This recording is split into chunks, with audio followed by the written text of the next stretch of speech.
یہ سب چیزیں تو اللہ نے کیا فرمایا الا تنصروہ. اسی طرح یاد رکھو اللہ کی مدد میں یہ بات بھی داخل ہے کہ علماء کے بیانات کو پروموٹ کرنا، سوشل میڈیا کے ذریعے کام کرنا، یہ بھی کیونکہ یہ بہت بڑا طاقتور ذریعہ ہے، آج بہت طاقتور ذریعہ سوشل میڈیا. آپ لاکھوں تک اپنی بات لوگوں تک پہنچا سکتے ہیں. تو اس کے ذریعے بھی ہے. پھر درس قرآن کی محفلیں منعقد کروانا، یہ تمام چیزیں جس چیز کا بھی انسانیت کو فائدہ ہو اور اس میں مذہب پروموٹ ہوتا ہو، یہ تمام چیزوں کو اللہ کیا کہتے ہیں؟ میری مدد. یہ کس کی مدد کر رہے ہو؟ کیونکہ اللہ کو سب سے زیادہ محبت کس سے ہے؟ اپنے دین سے. تو اللہ نے فرمایا اگر تم مدد نہیں کرو گے تو کوئی بات نہیں ہے. اللہ نے اس وقت محمد صلی اللہ علیہ وسلم کی مدد کی تھی جب ان کو مکہ والوں نے نکال دی. کوئی پرسان حال نہیں تھا. کیسی مدد کی؟ اذ یقول لصاحبہ، جب وہ اپنے ساتھی سے کہہ رہا تھا. اس سے بڑی فضیلت کسی صحابی کی نہیں ہو سکتی.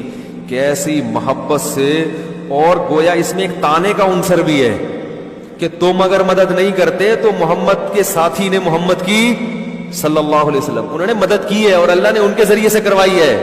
گویا اس سے پتا چلا کہ محمد صلی اللہ علیہ وسلم اور ابو بکر یہ ساتھ ساتھ ہیں. پوری امت کو اللہ ان کے مقابلے میں لا کے کھڑا کر رہا ہے، اور مقابلے میں حضرت ابو بکر کو نہیں ذکر کیا اللہ نے. بہت مشکل ہے.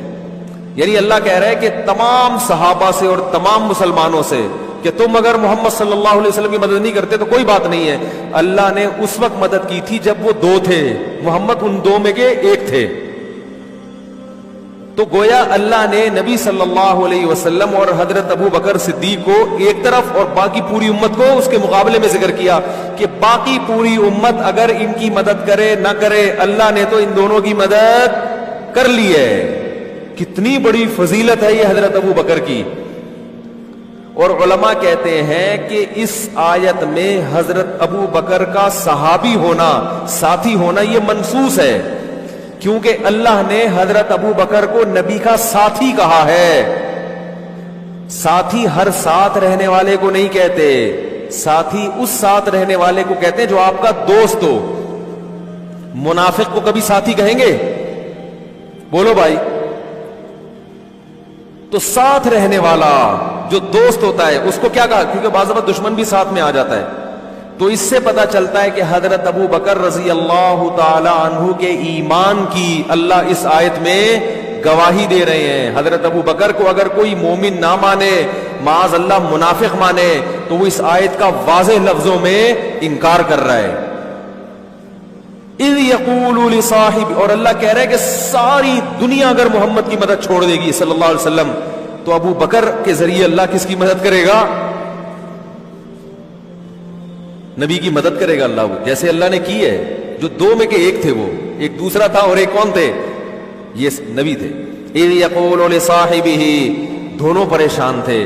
حضرت ابو بکر زیادہ پریشان تھے نبی کی وجہ سے. نبی ابو بکر کو کیا دے رہے تھے؟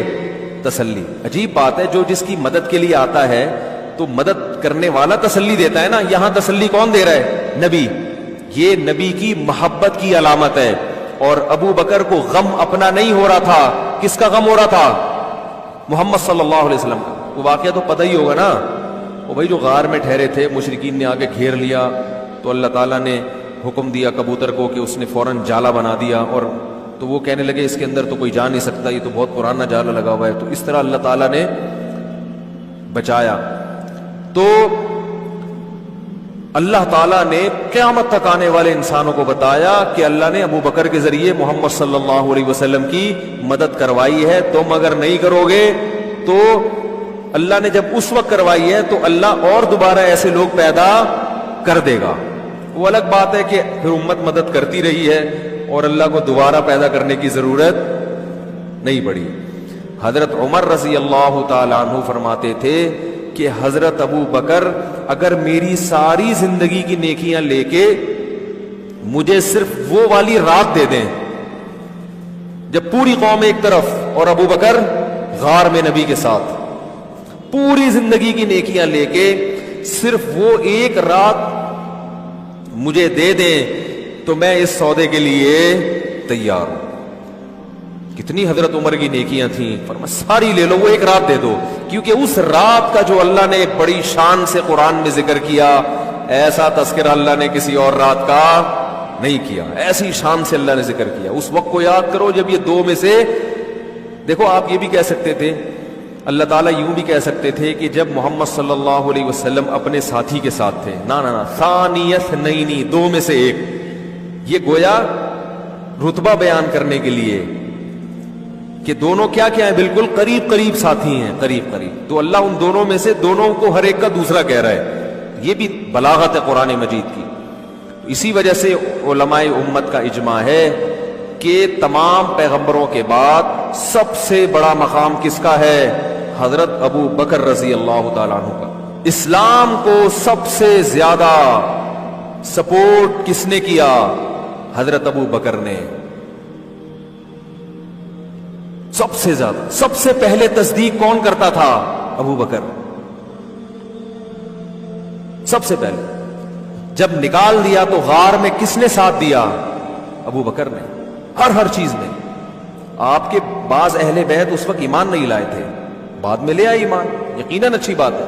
بعض حضرت علی رضی اللہ تعالیٰ عنہ کی عمر بہت کم تھی، یہ فضیلت ہے کہ وہ جلدی ایمان لے کر آئے، لیکن سب سے زیادہ جو نبی نے دوستی لگائی ہے، دوست ہونے کے اعتبار سے، اس اعتبار سے کہ یہ میرے ساتھی ہیں، اس مشن میں میرا ساتھ دے رہے ہیں۔ ایک دوستی تو ویسے ہی ہوتی ہے نا، ایک دوستی مشن والی دوستی۔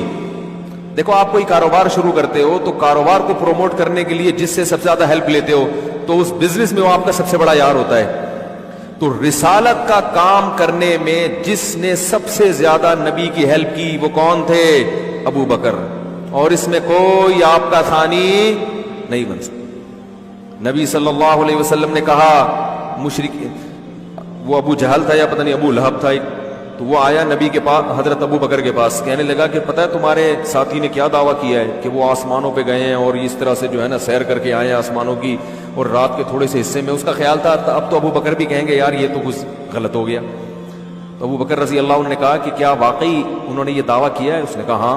وہ تو مذاق اڑا رہا تھا نا، انہوں نے کہا پھر سچ کا ہے، پھر کیا ہے؟ سچ کا ہے۔ ایسے موقع پہ ایسا ساتھ دیں۔ صلح حدیبیہ میں کیا ہوا ہے؟ دب کے شرائط قبول کی گئی ہیں نا، یعنی بظاہر دب کے ساری شرطیں مانی گئی ہیں، کس کی؟ اب ایک طرف 1400 صحابہ بیعت ہو رہے ہیں نبی کے ہاتھ پہ کہ ہم موت تک لڑیں گے، منظر بالکل یہ ہے کہ لڑائی والا، جوش میں آ گئے، لیکن جو شرائط طے کی وہ ساری کس کی مانی جا رہی ہیں؟ تو سب ایک طرف ہو گئے، سب کے دل میں ایک وسوسے آنے لگے کہ بھئی ہم تو دین برحق پر ہیں، یہ نبی صلی اللہ علیہ وسلم یہ کیسی شرطیں، یہ تو ہماری ذلت ہے۔ حضرت عمر بھی جوش میں آئے اور صحابہ بھی، لیکن جب ابو بکر سے پوچھا گیا انہوں نے فرمایا اللہ کے رسول ہیں جو کر رہے ہیں صحیح کر رہے ہیں۔ تو ہر موقع پہ کس نے ساتھ دیا؟ سب سے زیادہ ساتھ تو سب نے دیا، لیکن سب سے زیادہ کس نے؟ ابو بکر نے۔ تو ٹھیک ہے حضرت علی یقیناً ہم ان کی خاک کے برابر بھی نہیں، نبی نے اپنی بیٹی دی، مگر یہ جزوی فضیلت ہے کہ نبی کی رشتہ داری ہو جانا، نبی کا نواسا ہونا، نبی کی اولاد میں ہونا، یہ جزوی فضیلت ہے۔ کلی فضیلت کیا ہے کہ نبی کے مشن میں نبی کا ساتھ سب سے زیادہ کس نے دیا؟ تو یہ فضیلت کس کے حصے میں آئی ہے؟ ابو بکر کے، زندگی میں بھی اور دنیا سے جانے کے بعد بھی۔ دنیا سے جاتے وقت بھی آپ نے نامزد کس کو کیا کہ ابھی دین کمزور ہے، اس کو طاقت کس کے ذریعے ہوگی؟ ابو بکر کے ذریعے۔ اور آپ نے فرمایا کہ لوگ ابو بکر کے علاوہ کسی کو قبول، لوگ کہیں گے کہ نبی کا جانشین کون ہے نبی کے مشن میں، سب یہ ایک بیک زبان ہو کر کہیں گے ابو بکر کے علاوہ کوئی نہیں ہو سکتا۔ سمجھ میں آ رہی ہے بات؟ تو نبی کے دنیا سے جانے کے بعد بھی سنبھالا کس نے دیا؟ نبی کے مشن کو کس نے؟ ہمارے نبی کی جو موت تھی وہ اتنا بڑا غم تھا صحابہ کے لیے کہ بہت سے لوگ حواس باختہ ہو گئے تھے، حالانکہ ایسے موقع پہ جذبات نقصان پہنچا دیتے ہیں، موقع مل جاتا ہے۔ صحابہ مان ہی نہیں رہے تھے کہ آپ کا انتقال ہو گیا ہے۔ حضرت عمر کتنے مضبوط، تلوار لے کے کھڑے ہو گئے اور کہنے لگے من کانا، وہ کیا الفاظ ہیں کہ جس نے بھی یہ دعویٰ کیا کہ نبی کا انتقال ہو گیا ہے، اضرب عنقہ، اس کی گردن اڑا دوں گا میں۔ تو ظاہر ہے ایسے موقع پہ تو ایک حقیقت ہے نا, گراؤنڈ ریئلٹی ہے, اس کو تو ماننا چاہیے. تو عجیب حالت ہو گئی صحابہ کرام کی, بھئی یہ تو ہو ہی نہیں سکتا. لیکن ابو بکر جنہیں محبت سب سے زیادہ ہے تو وہ نبی کے مشن کو فوکس کر رہے ہیں, نبی کی ذات کو فوکس نہیں کر رہے. وہ سب کو جمع کیا انہوں نے, مسجد نبی میں خطبہ دیا, یا حالانکہ سب سے زیادہ غم کس کو ہو رہا تھا, لیکن جذبات کنٹرول میں, کہ نبی کے مشن کو فوکس کرنا ہے. بھائی نبی دنیا سے چلے گئے, یہ ذمہ داری ہمارے اوپر ہے. یہ بکھر گئے, اگر اس طرح کی باتیں شروع کر دی تو یہ تو نبی کے مشن کو گویا بھول رہے ہیں. نبی کا مشن اللہ کی طرف بلانا تھا. تو کھڑے ہو کر خطبہ دیا, یا ایھا الناس, لوگو, من کان منکم یعبد محمدا فإن محمدا قد مات. دیکھو اگر تم میں کوئی محمد صلی اللہ علیہ وسلم کی عبادت کرتا تھا تو تحقیق محمد پر موت واقع ہو چکی ہے صلی اللہ علیہ وسلم. ومن کان منکم یعبد اللہ, اگر اللہ کی عبادت کرتے تھے, فإنہ حی لا یموت, وہ آج بھی زندہ ہے, اس پر کبھی موت واقع نہیں ہوگی. تو کیا ایسے موقع پہ ساتھیوں کو سنبھالنا یہ سب سے بڑی ذمہ داری ہوتی ہے. آپ صلی اللہ علیہ وسلم کتنا خوش ہوئے ہوں گے جب آپ کو پتا چلا ہوگا میرے دنیا سے جانے کے بعد اس قوم کو سنبھالا کس نے ہے, ابو بکر نے سنبھالا ہے. کتنا خوش ہوں گے آپ. اور مسلح پہ کھڑا کس کو کیا نبی نے, ابو بکر کو. جب آخر میں بیمار ہو گئے تو کس کو مسلح پہ کھڑا کر رہے ہیں, حضرت عائشہ فرما رہی ہیں, یا رسول اللہ, میرے والد ابو بکر کمزور دل آدمی ہیں, وہ آپ کی غیر موجودگی میں آپ کے مسلح پہ کھڑا ہونا برداشت نہیں کر سکتے. وہ تو برداشت نہیں کر پائیں گے کہ یہ مسلح کس کا تھا, نبی کا. کسی اور کو کہہ دیں, عمر کو کہہ دیں, وہ مضبوط دل ہے, فلاں کو کہہ دیں, فلاں کو کہہ دیں. نبی نے اپنے داماد کو بھی نہیں کہا ایسے موقع پہ. یقیناً بہت بڑی فضیلت ہے, مگر نبی کیا کہہ رہے ہیں, اِنَّكُنَّا لَأَنْتُنَّ صَوَاحِبُ یوسف, تم اسی طرح ہو جیسے یوسف علیہ السلام کو عورتیں ورغلا رہی تھیں, بحث کر رہی تھیں. تم بھی میرے ساتھ کیا کر رہی ہو, یعنی تنگ نہیں کرو مجھے, اس میں بیمار ہوں, میں پہلے ہی پریشان ہوں, اور تم مجھے تنگ تک کر کر کے بار بار کہہ رہی ہو کہ ابو بکر نہیں کوئی اور. جب یہ ڈانٹ پلائی ہے نا نبی نے, پھر انہوں نے کہا نہیں بھائی کون کھڑا ہوگا مسلح پہ.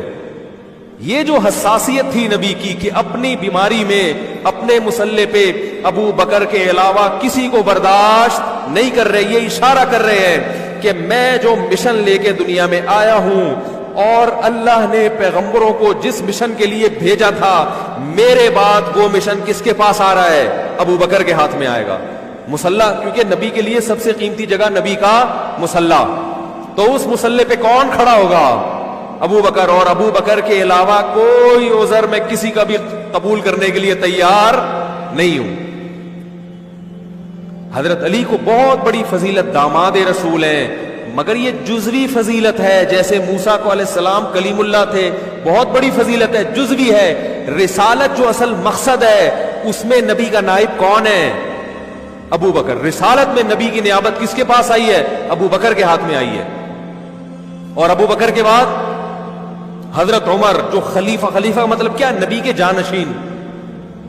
حضرت ابو بکر کے بعد حضرت ابو بکر نے خود کس کو بنایا, عمر کو, کسی اور کو نہیں بنایا. یہ بتا دیا کہ نبی نے مجھ پر اعتماد کیا سب سے زیادہ, تو میں اپنے بعد سب سے زیادہ اعتماد کس پہ کرتا ہوں, عمر پہ. اور پھر ان کے بعد حضرت عثمان کو امت نے منتخب کیا, اور اس وقت کی امت نے جو اس دور کے بلکہ روئے زمین کے اب تک آنے والے انسانوں میں سب سے بہترین لوگ تھے. انہوں نے کہا کہ کس کی سلیکشن ہوگی, نبی کا مشن کون سنبھالے گا, رسالت کا مشن کون سنبھالے گا, عثمان. اور حضرت عثمان کے بعد حضرت علی. پوری امت کا اتفاق. تو رسالت میں نبی کی نیابت اور خلافت جو اصل فضیلت ہے, اس میں سب سے پہلے ابو بکر, پھر عمر, پھر عثمان, پھر علی. اسی وجہ سے ہم ان 4 صحابہ کی ترتیب بیان کرتے ہیں کہ نبی کے بعد سب سے بڑا مرتبہ کس کا, ابو بکر کا, پھر حضرت عمر کا, پھر حضرت عثمان کا, پھر حضرت علی رضی اللہ عنہم اجمعین. تو وہ داماد رسول ہونا بہت بڑی فضیلت ہے, اس میں کوئی شبہ نہیں ہے, مگر یہ جزوی فضیلت ہے. رسالت والی جو اصل فضیلت ہوتی ہے, جس کی بنیاد پر مقام ملتا ہے, وہ مقام سب سے پہلے کس کو اللہ نے دیا,